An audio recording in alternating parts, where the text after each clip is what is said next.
Salvia. Ada tiga. Bismillahirrahmanirrahim. Assalamualaikum warahmatullahi wabarakatuh. Waalaikumsalam warahmatullahi wabarakatuh. Oke. Iya. Tapi nggak ada buku kan? Biar kami iya kalau kosong ini. Baik, terima kasih teman-teman telah hadir pada malam hari ini di dalam kesusukannya. Sebelum kita mulai kita pada perkuliahan malam ini, mari kita berdoa terlebih dahulu. Berdoa dimulai. Berdoa selesai.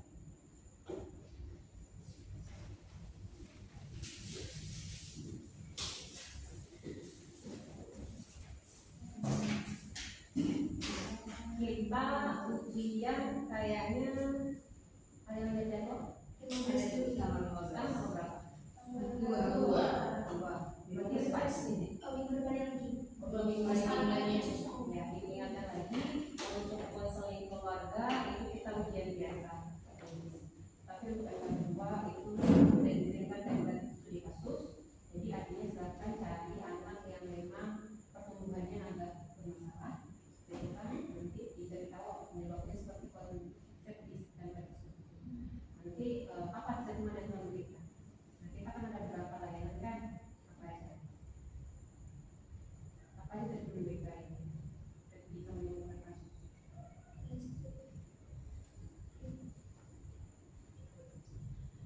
Ada 10 layanan. Nah, sekali dua ya dari 10. Udah senang loh. Nah, itu obatnya apa sebenarnya? Yang paling dasar aja dulu. Tes kalau lewat apa? Nah, kalau misalkan berkelompok, nah ada satu lagi. Nah, itu hasil hitungan yang dimaksud. Disesuaikan obat dengan masalah yang kalian hadapi. Kurang lebih ngerti ya. Kalau mau menghindar dari ujian, sampaikan kemarin presentasi 2 kali. Free ujian untuk studi kasus. Yang nggak baca. Tapi yang nggak paham tetap kita ujian pakai. Itu berarti anaknya asli.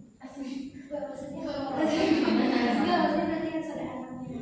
ya tante tahu ada dari siapa. Kalau bisa ada lihat ya mana ada. Itu terakhir kapan? Paling lambat ketika kita ngumpulin tugas ujian. Soalnya kalau mau ambil anak murid kan udah ada sibuk. Enggak apa-apa, anak tangga, anak kenalan, anak mantan, ada mantan. Dan kita mau berarti adanya mantan. Anak mantan berarti juga. Oke, kita kenal masih keluarga dulu kan? Boxer ya, Abdullah Mustain. Itu udah Adinda. Sekarang tanggal 2. Ahmad Solihin. Ya, apa? Salmannya Dinda. Salman spesial. Apa ini? Ini kerja di mana? Apa? Sama Angga? Iya, sama Angga. Beda tahun. Masuk pagi ke sore. Siang biasanya. Oke. As Tiffany, enggak lagi kan? Ada yang tumben nih. Tidak ada. Katanya hilang. Hamzah lagi. Enggak lagi ya? Masih ya? Masih. Tapi jarang gitu. Bukan jarang, bukan jarang. Oke, sebenarnya semua itu Karena ujian maksudnya. Mana ada? Enggak, saya enggak ada. ada. Ujian maksudnya. Kopi Fatur. Latri dulu. Cuma tangga istri dia. Muhammad Musti enggak lagi Latika. Anis Syafia. Kenapa Syafia enggak ada di kelas? Karena saya tidak ada perbedaan. Oh, itu dijelaskan kemarin. Oke. Baik, kita masuk ke materi. Jadi kemarin itu kan ada materi dari Syafia analisis kasus. Jadi silakan satu kasus itu kalian pilih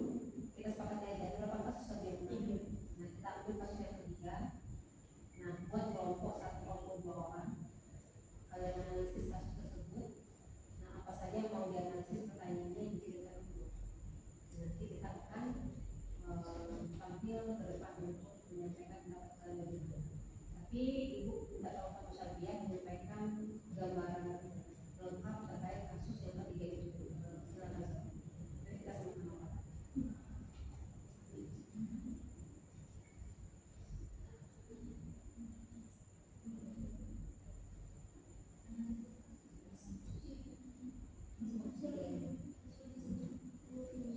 Bacakan lagi, nanti kalau ada yang agak ambigu dari cerita tersebut semua ditanyakan dulu.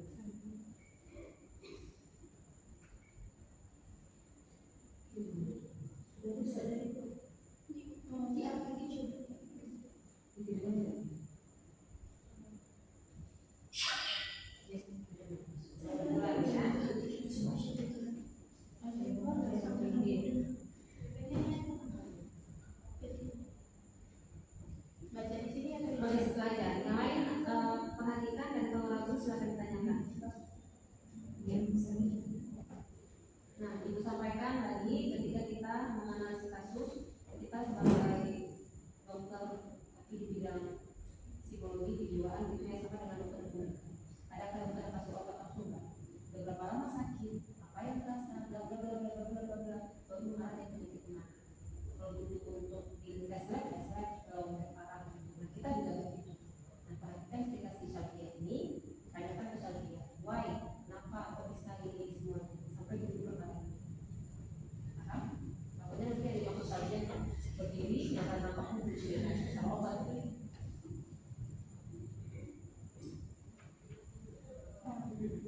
Baik, bismillah, assalamualaikum warahmatullahi wabarakatuh. Waalaikumsalam warahmatullahi wabarakatuh. Di sini saya akan membahas lagi mengenai kasus ketiga pada materi yang saya sampaikan minggu lalu. Di mana PPT-nya sudah saya share, teman-teman bisa lihat di grup. Itu kasus yang ketiga. Di mana pada kasus ketiga ini Eka telah menikah selama 7 tahun. Eka menikah saat berusia 19 tahun. Dan suaminya yaitu 7 tahun. Telah memiliki seorang anak. Pada awal pernikahan, ekonomi tidak menjadi persoalan, hanya saja masalah kebiasaan Eka yang sulit untuk bangun pagi. Ketidakcocokan ini dengan keluarga suami, mertua, dan suaminya yang sering tidak dihargai. Setelah menikah, masalah yang muncul adalah perbedaan pengasuhan anak. Suaminya mendidik dengan lembut, sedangkan dirinya mendidik dengan cara yang keras. Eka juga memiliki kebiasaan menuntut suaminya. Suaminya juga tidak perhatian dengan Eka. Strategi yang digunakan dalam kasus yang ketiga ini adalah saat terjadi konflik, Eka pulang ke rumah orang tuanya. Namun lambat laun itu tidak dilakukannya lagi. Ia tidak membuka komunikasi dengan suaminya. Mungkin dari kasus yang ketiga ini strategis yang dapat kita lakukan untuk masalahnya adalah Itu udah jawabannya. Oke, pertanyaan dari ibu untuk kelompok ya, 1, 2, 3. Yang pertama, apa yang terjadi? Jadi lebih kuat kalau bisa menjelaskan apa yang terjadi. Yang kedua, beberapa masalah kan. Kadang kan kita menganggap anak itu harus belajar, yang manfaatkan di atas permukaan laut harus belajar. Ternyata di bawahnya akarnya banyak kayak proses kan. Belum belajar karena dia ternyata ada reform atau dia komentar yang rumah di banyak yang terjadi lebih pelecehan seksual. Nah, dari yang terjadi itu mana yang mau selain pas belajar ada media misalkan cabut banyak konfliknya itu, mana yang mau diprioritaskan ke masalah yang belum diselesaikan. Nah, kita nggak bisa menyelesaikan masalah sekali jalan. Ada yang berapa masalah kan? Iya, beberapa. Jadi kira-kira diurutkan mana yang paling prioritas dulu. Yang pertama cerita singkat terulangi lagi. Yang kedua penyebab itu dulu, penyebab dari masalah itu apa sebenarnya, ya kan? Yang ketiga prioritas yang mana dulu masalah belum diselesaikan. 3 pertanyaan itu. Oke, silakan diskusi. Atau mau disampaikan lagi sama Salvia? Cukup. Ngerti ya? Makanya jelaskan biar kita nampak ceritanya. Coba bacakan lagi Salvia. Pada kasus ketiga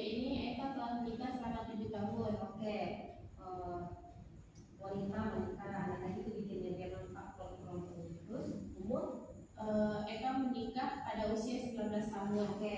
Dan suaminya 27 tahun. Waktu itu.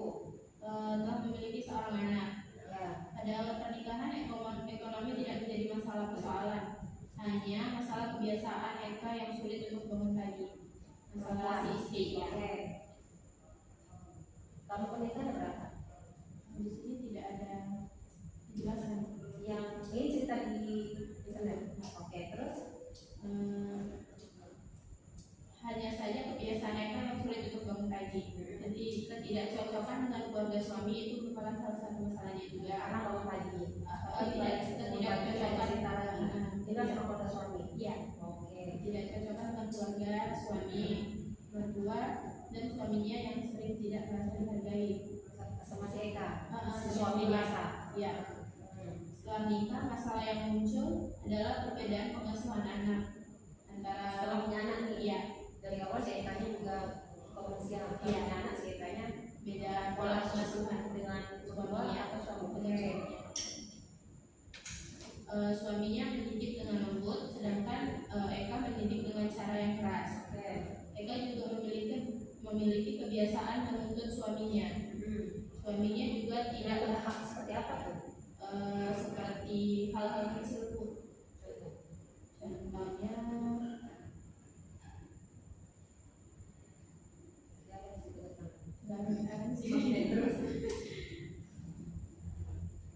suaminya juga tidak perhatian dengan Eka. Strategis yang digunakan adalah saat terjadi konflik Eka pulang ke rumahnya. Namun lambat laun rumah orang tua Eka. Namun lambat laun Eka tidak membuka lagi komunikasi dengan suaminya. Jadi setelah dia tinggal ke rumah orang tuanya, anaknya sama dia. Jadi dia memutus komunikasi dengan suaminya dan membawa anaknya. Selesai di situ aja.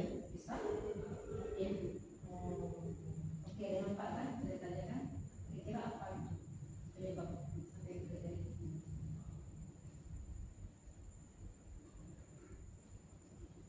Dari mana bisa selesai? Semuanya beras seperti itu. Sepertinya tidak ada keserasian, Mbak. Ya, kamu bahas dulu nanti kita yang dulu. Banyak sih semua sisi kayaknya. Iya. Tidak semua waktu juga. Iya. Nanti kita kasih masukan. Masing-masing kelompok gimana pandangan? Nanti ya, si Eka ini menikah dari umur 19 sama 27 tahun suaminya. Si Eka ini memang tipikal wanita yang masih berproses kali ya, susah bangun pagi. Tapi memang kita menikah kan butuh proses. Walaupun itu ya kurang baik sih. Memang ada nggak resolusi? Ada tidak? Jangan ada guys. Ibu rumah tangga ketika suaminya udah berangkat, manusia kan sudah namanya karakter kita kan nggak tahu ya. Tapi kalau kita punya teman, ada juga yang saling memahami, ada mungkin kerjanya selesai, kan ada juga yang suami ya. Tapi mungkin ada juga suami yang dari mahasiswa wajib bangun pagi. Ditambah numpang sama suami itu ya.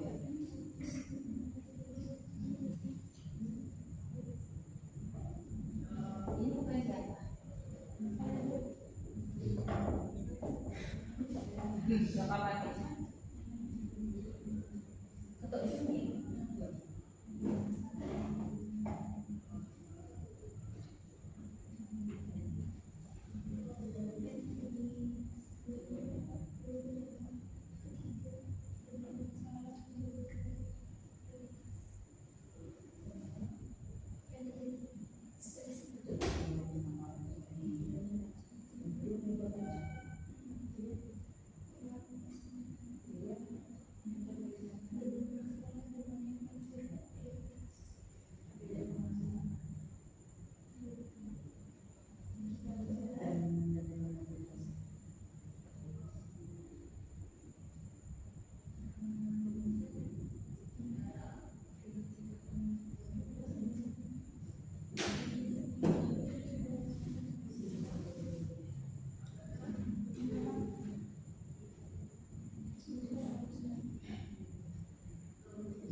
lagi, coba dioper ke belakang.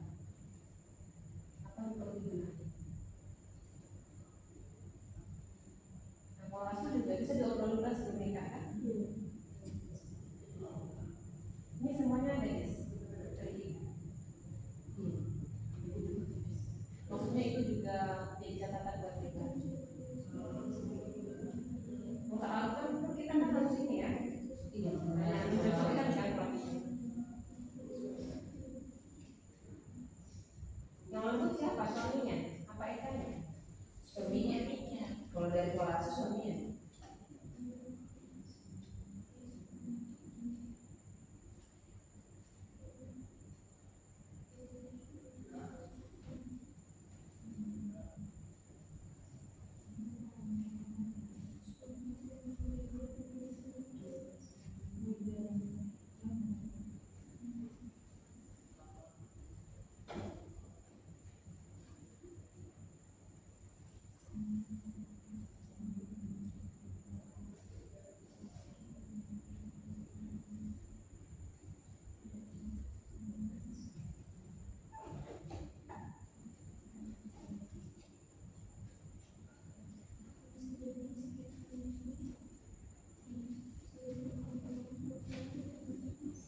Di sini saya akan menjelaskan secara singkat dari hasil pengamatan kami. Yang terjadi itu adalah ada seorang wanita yang sudah menikah selama 7 tahun, dan pada saat wanita tersebut menikah, ia berusia 19 tahun dan suaminya berusia 27 tahun, di mana usia mereka berbeda 8 tahun. Nah, setelah menikah, wanita tersebut sulit bangun pagi dan mengalami ketidakcocokan dengan keluarga suami, di mana suaminya juga tidak menghargai wanita tersebut. Lalu setelah mereka dikaruniai seorang anak, mereka mendapatkan masalah lagi, yaitu pada pola pengasuhan anak yang berbeda, di mana si istri ini memiliki pola pengasuhan yang keras, sedangkan suaminya memiliki pola pengasuhan yang lembut. Lalu masalah terjadi lagi, yaitu si istri menuntut sang suami dan sang suami tidak menghargai istri. Lalu saat terjadi konflik, si istri ini selalu pulang ke rumah orang tua. Nah, yang pertanyaan yang kedua itu penyebabnya. Menurut kelompok kami, penyebabnya itu yang pertama, yang paling urgent itu si istri belum selesai dengan dirinya sendiri, dan ia menikah di usia yang sangat muda, di mana bisa dibilang usia tersebut belum cukup matang untuk membebani tugas seorang istri dan ibu. Jadi dia harus selesai dulu dengan dirinya sendiri, baru ia bisa menjalin hubungan dengan orang lain. Nah, yang kedua, tadi ada masalah di mana suami tidak menghargai istri. Nah, menurut kami, kenapa suami tidak menghargai istri? Karena istrinya tersebut banyak menuntut sang suami. Jadi sang suami tidak menghargai istrinya, dan juga istrinya tidak cocok dengan keluarga suami. Lalu pada saat sang istri pulang ke rumah orang tuanya, di saat mereka ada konflik, bisa jadi terjadi karena sang istri tidak nyaman berada di keluarga suami, dan juga dia tidak nyaman dengan suaminya, makanya ia pulang ke rumah orang tuanya. Lalu yang ketiga, di sini ada beberapa masalah yang kami hitung. Di sini ada 6 masalah. Dari yang pertama tadi, istrinya sulit bangun pagi. Lalu yang kedua, istrinya tidak cocok dengan keluarga suami. Yang ketiga, suaminya tidak menghargai sang istri. Yang keempat, pola pengasuhan berbeda. Yang kelima, sang istri selalu menuntut laki-laki. Dan yang keenam, sang istri selalu pulang ke rumah orang tua pada saat terjadi konflik. Nah, di sini prioritasnya menurut kami adalah sang istri harus menyelesaikan dulu dengan dirinya sendiri, baru agar ia bisa lebih bertanggung jawab sebagai seorang istri dan ibu, dan juga supaya ia lebih bisa mengontrol ego dan emosinya untuk lebih bisa berdamai dengan keluarga suami. Lalu yang kedua, tidak kalah urgentnya, yaitu komunikasi.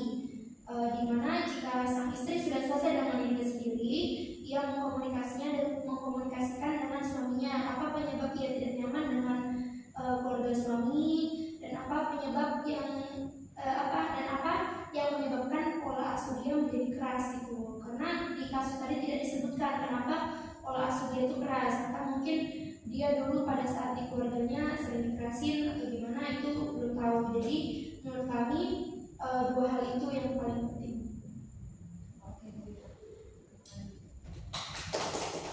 Ada yang mau nanya?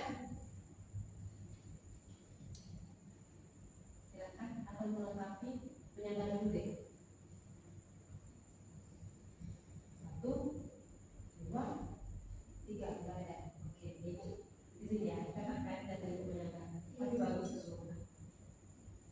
Tapi yang mau ibu revisi menurut ibu ya, kalau masalah belum siap menikah itu ini umur bagian tidak melihat itu sebenarnya. Ada umur 35 atau seusia itu masih belum siap itu. Ada yang mungkin 17, 16 tapi udah siap. Nah, terkadang untuk umur itu beda budaya, beda kultur, beda-beda loh tipenya. Contoh ini ada langsung dari sini. Mereka rata-rata siap kan, di situ lebih cepat kan menikah. Ya, ada yang harmonis keluarganya. Ya kan, ada yang memang udah besar karena usia kita. Jadi sebenarnya bukan perkara umur sih. Tapi kalau dari segi medis itu sebaiknya jangan terlalu belia karena belum kuat lagi. Karena kalau mau ada yang udah baik itu, tapi dia belum tahu perannya apa. Paling tidak mudah kalau kita lagi berikan. Jadi bukan perkara umur sih,